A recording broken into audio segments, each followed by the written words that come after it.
thank you all very much. So yes, this is why are women the key to the Sustainable Development Goals.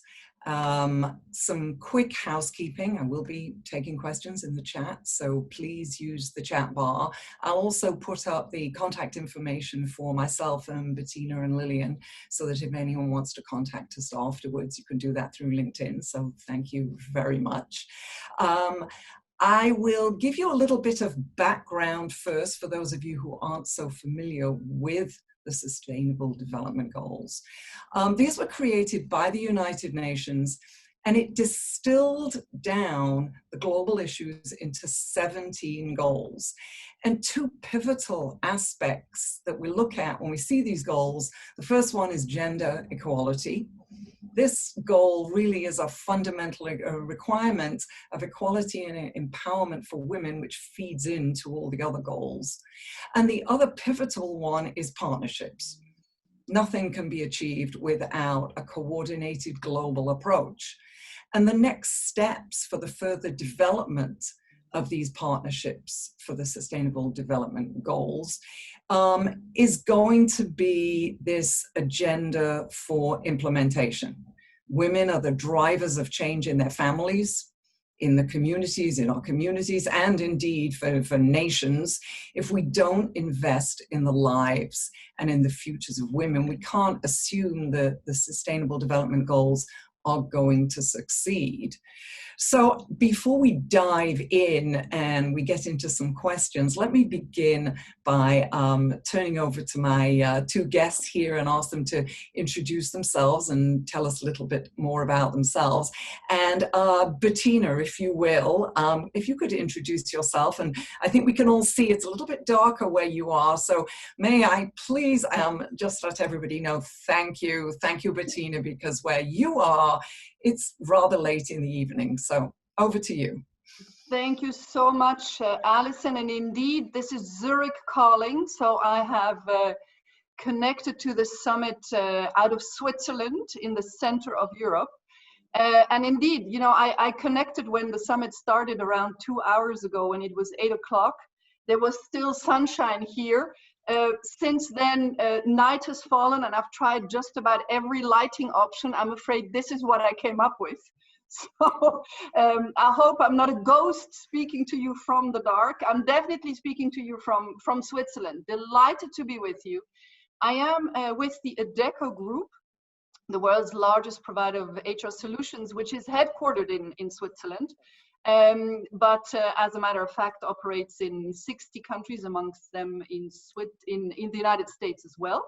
And our daily business, in a way, is talent. So looking at all aspects of jobs, and of course, I tremendously enjoyed Kate's and Chris's conversation just now. This is exactly our field. Now, a little trivia about me and why I was so delighted to be part of this conversation is that during my studies, I actually joined a student group that was active for Switzerland's membership to the United Nations. In the late 90s, Switzerland, this small little country of 8 million people in the middle of Europe, a neutral country, was not a member of the UN. And I was part of those people who said that cannot be true. We are one of the embodiments of cooperation as a country and of solidarity. It's also a rich country, so it's important to contribute.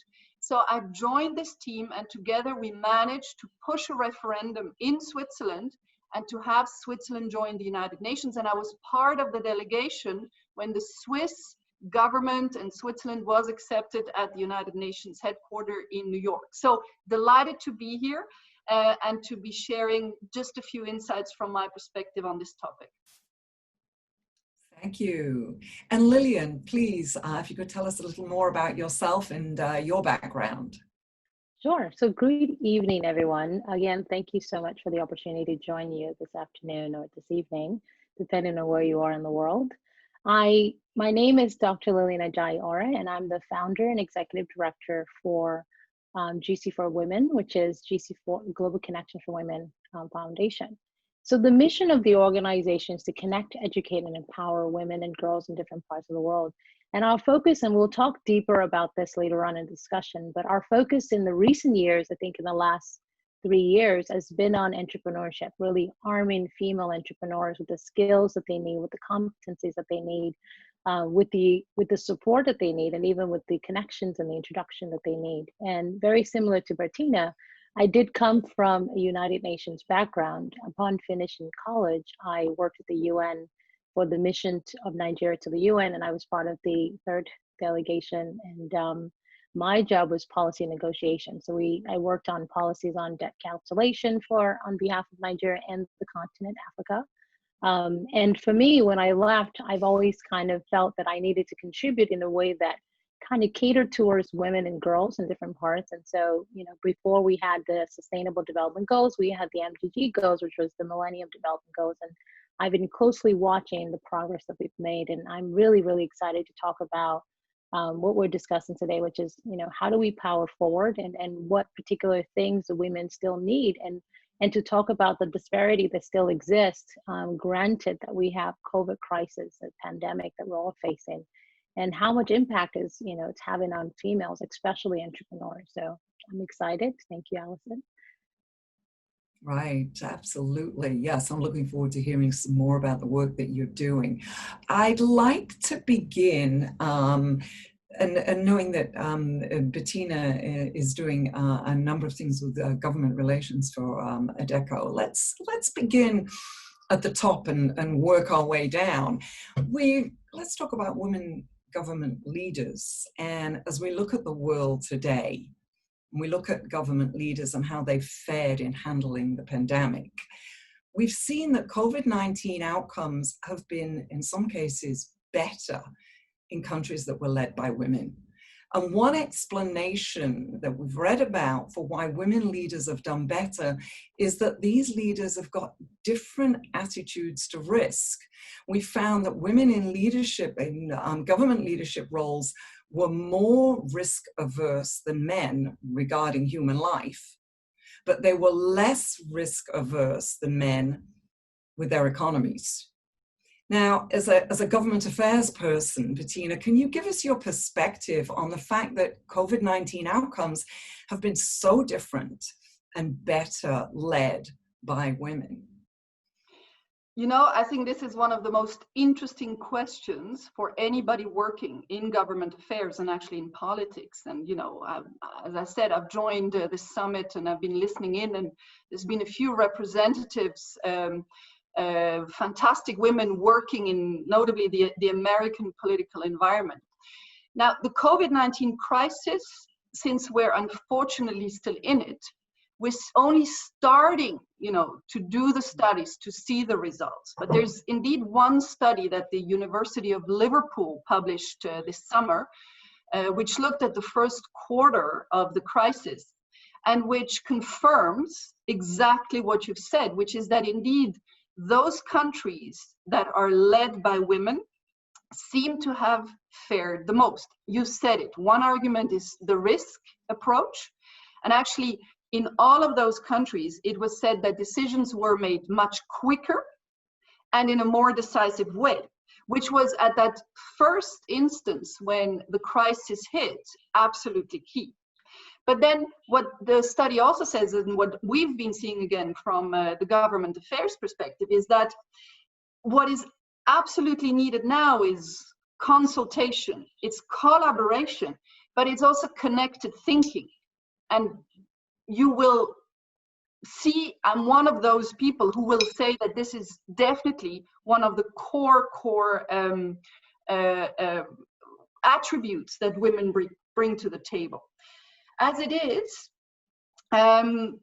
it's something we're going to be tracking very closely. I wanted to point out that there's an organization called Women Political Leaders that is bringing together mayor women from around the world, country leaders from around the world, parliamentarians from around the world. And they are in the process of digging into this issue again. And of course, we're super interested to see what they're going to say about those countries, that are being led by women. And let me finish, I cannot resist, by naming those countries. Interestingly, some of them quite small and in Europe. So we've got Iceland, Finland, and Denmark. But then we've got major economies, of course, like Germany, led by Chancellor Angela Merkel. We've got fascinating countries like New Zealand, really fascinating, where Jacinda Ardern, of course, since she's an island as well, has applied very interesting policies that are going to help all of us. And then, interestingly, in Asia, we have Taiwan. So in summary, I'm one of those that will immediately underline that in times of crisis, and there is no crisis bigger, it seems, than this one that just hit us, women seem to bring the attributes to the table to handle the crisis for the benefit of the economy and of the people. Yeah, thank you. Thank you. Lillian, as we talk about collaboration and the work that you've seen and that you're doing with female entrepreneurs, can you give us your perspective on where you see the big differences, whether it's now, what's happening in the world with COVID-19, or planning for the post-COVID world? What sort of things are you working on?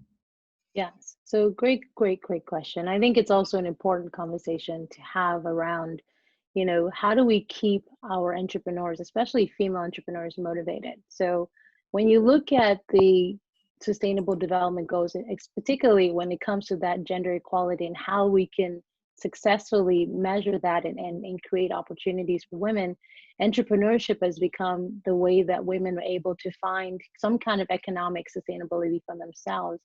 And so, you know, there was a report written by McKinsey that looked at, you know, just around the globe, different ethnicity group in America, and of course, outside of the US, how much impact the crisis has had on entrepreneurs, particularly female entrepreneurs. So according to statistics, in United States alone, a lot of the businesses, some small business owners kind of lost 22% of their business because of the crisis. And when you look deeper in the data, 41% of those, that overall score, was actually impacted by women-owned businesses. And then when you kind of dig deeper, you start to see what data shows you in terms of ethnicity groups that are suffering. And we see that the minority groups have the strongest pain point.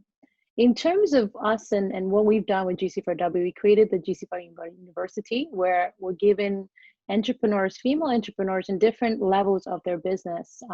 You have to be at least 1 year into your business for sure, because we want to make sure that it's not a hobby. It's really something that you're serious about and you're pursuing.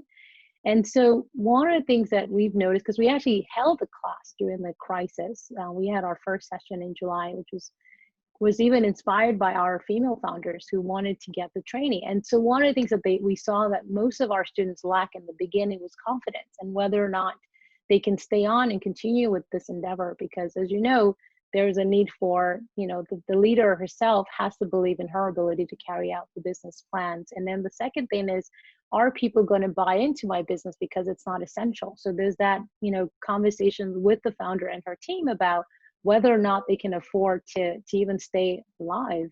And then there's also the lack of funding that they face, because now companies are kind of seasoned, and we see from reports that you read about VCs and how they invest, VCs suspended their new investment. They only focus on existing portfolios, so companies that they've already invested in. So that also kind of disincorporated, it kind of, you know, distance our female entrepreneurs from even getting new funding, especially in a time like this.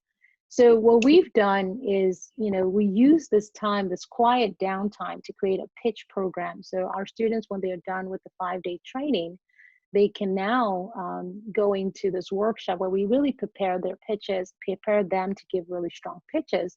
But our biggest, you know, my biggest concern is that even as we prepare them, there is a concern in me that's saying that what environment are they walking into when, you know, things are still kind of slow and kind of held on. And I think, you know, we've also seen in literature and recent research that, you know, I think we'll be slower at achieving the Sustainable Development Goals because of COVID crisis. And I think the only way that we can ensure that at least we continue to maintain some kind of growth and expansion is by us individually and through cooperation making a conscious effort to support small businesses, especially female entrepreneurs who are greatly impacted by this. The other thing I want to end with is when you look at the data for small business owners that are run by female, 85% of the employees had to be let go because they couldn't afford to keep them. And that is a concern of survival. That's a concern for economic development, economic growth. So I think we don't want to see a reversal, but we need to consider more actions, more policies, more funding, more support. And I don't know who has the answer to that, but that's the concern that my female entrepreneurs share. Let me ask you a follow-up on that, Lillian. So you bring up a really serious concern about funding and job loss for women. One of the things that came out of a report called Women Rising 2030 is that the SDGs, the Sustainable Development Goals themselves, should be able to unlock. They came up with a number of 380 million jobs linked to sustainable jobs, sustainable development jobs by 2030. Is that looking at the future? Is that an aspect that your foundation is looking at? Is there a pivot or an advisory piece to women entrepreneurs to look at the SDGs and look at a possible alignment? And is that going to be helpful in transitioning from areas that might not get funding or that might be having difficulty going forward? Yeah, and I mean, it's a great question. I mean, I read a report recently that talked about funding towards SDG has actually went down. So they went from a $31 billion investment to now $5 billion investment because of, commitment loss that they've gotten because of all the different impact that companies have faced in the recent months.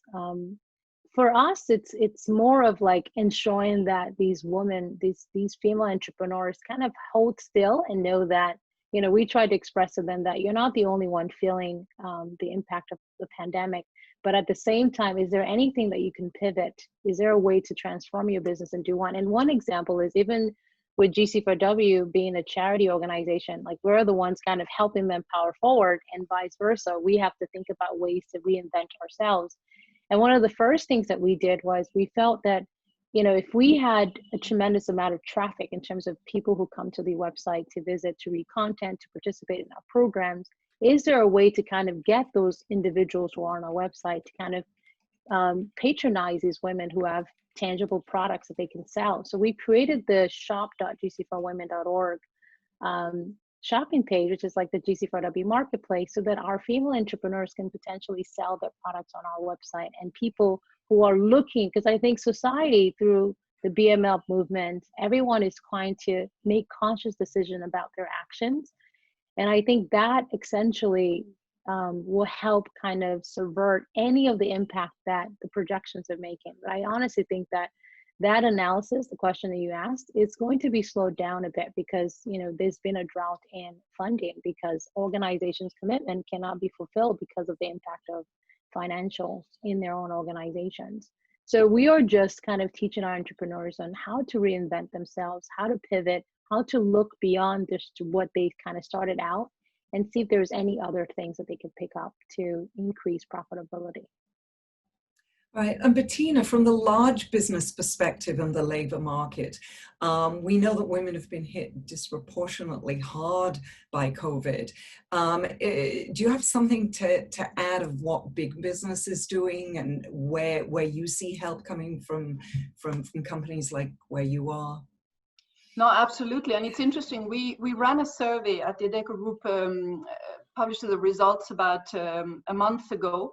And one of the outcomes was that actually, compared to before, people trusted employers more than before in bringing a solution to the table and obviously in mitigating the crisis. So coming out of years of more mistrust against the big employers, it seems that in this situation, this has changed a little bit. And all the peers we're talking to, and definitely the clients we're interacting with, it's all about, first of all, well, keeping people in employment. And Chris, of course, alluded to the support measures by governments. We've seen that all around the world. In Europe, for instance, 60 million people got support with short-time work. And there, we're starting to see the numbers, obviously for women as well. This was and is still an incredibly important instrument. But the key as it is to really ensure that women access jobs, right? This is something which the UN has identified, we've been working on. It's a topic for every type of and form of work. If we're looking from the big employer perspective, it's this access, it's making sure that the policies by employers will, in the recruitment, in the hiring process already, favor and encourage women to come on. And it was mentioned before as well, there's ways of doing that, you know, in the ways how you describe a job opening, in the words that you use, in obviously very often, Chris mentioned it as well, taking away anything that could lead to biases, etc. So employers need to go back, and if they're not doing it, they need to introduce these type of measures now. And then for those who are in employment, there the fight goes on, if I may say, as it was before. I think there's two big topics that we always bring up. One is the pay topic that has to be addressed more than ever now. And the other one is actually the whole behavior, the value of obviously a woman or just any inclusive person at any big employer, small employer, etc. But the big employers now have this responsibility to step it up. Lastly, I wanted to mention there's one measure that that we are seeing that should make a difference. That is succession planning. Where we're calling employers to include always women in what is that succession planning. So that was true already before, but again now needs to be part of policies that are being considered at that level. Thank you. There is so much more to talk about. We are out of time. I would love to continue this. As I said at the beginning, I've put our information up with our LinkedIn points of contact. I hope that everyone in the audience will join me in thanking Bettina and Lillian. And of course, Worth and the Women at Worth team has done a fantastic job. I will turn it back over to the team, and let's keep this conversation going forward afterwards. Thank you very much.